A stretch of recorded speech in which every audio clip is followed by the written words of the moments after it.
नमस्कार दोस्तों, वेलकम है आपका मेरे YouTube चैनल में। दोस्तों, आज आपको दिल्ली के कुतुब मीनार के असली सच के बारे में बताते हैं, तो बने रहे इस वीडियो में अंत तक।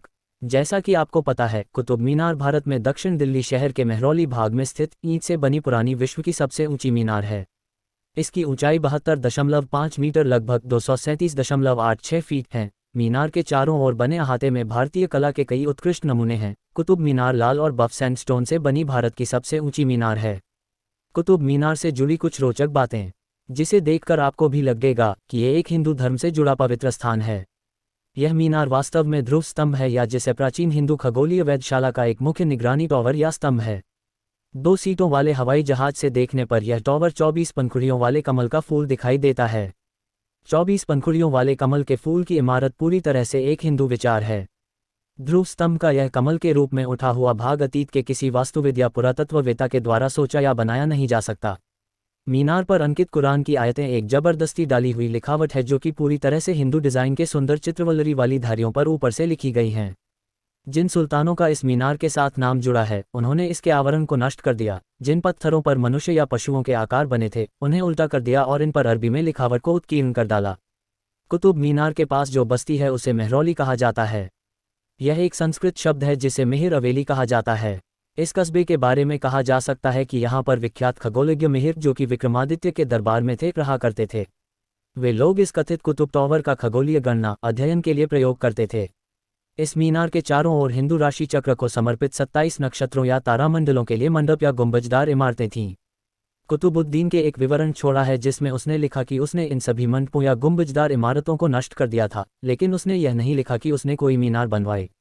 जिस मंदिर को उसने नष्ट कर दिया था, उसे ही कुव्वत अल इस्लाम मस्जिद का नाम दिया। कुतुब मीनार से निकाले गए पत्थरों के एक ओर हिंदू मूर्तियां थीं, जबकि इसके दूसरी ओर अरबी में अक्षर लिखे हुए हैं। इन पत्थरों को अब म्यूजियम में रख दिया गया है। मुस्लिम हमलावर हिंदू इमारतों की स्टोन ड्रेसिंग या पत्थरों के आवरण को निकाल लेते थे और मूर्ति का चेहरा या सामने का हिस्सा बदलकर इसे अरबी में लिखकर अगला हिस्सा बना देते थे। बहुत सारे परिसरों के खंभों और दीवारों पर संस्कृत में लिखे विवरणों को अभी भी पढ़ा जा सकता है। कॉर्निस में बहुत सारी मूर्तियों को देखा जा सकता है, लेकिन इन्हें तोड़फोड़ दिया गया है।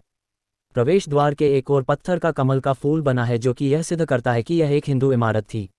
मध्यकालीन इमारतों में पत्थरों के फूल बनाना एक प्रमुख हिंदू परंपरा रही है। मुस्लिम कभी भी इमारतें बनाते समय इस तरह के फूल नहीं बनाते हैं।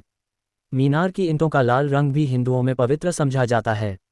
इसका नाम विष्णु ध्वज या विष्णु स्तंभ या ध्रुव स्तंभ के तौर पर जाना जाता था, जिससे यह स्पष्ट होता है कि यह एक हिंदू मीनार था। पास में ही जंग न लगने वाले लोहे के खंभे पर ब्राह्मी लिपि में संस्कृत में लिखा है कि विष्णु का यह स्तंभ विष्णुपाद गिरी नामक पहाड़ी पर बना था।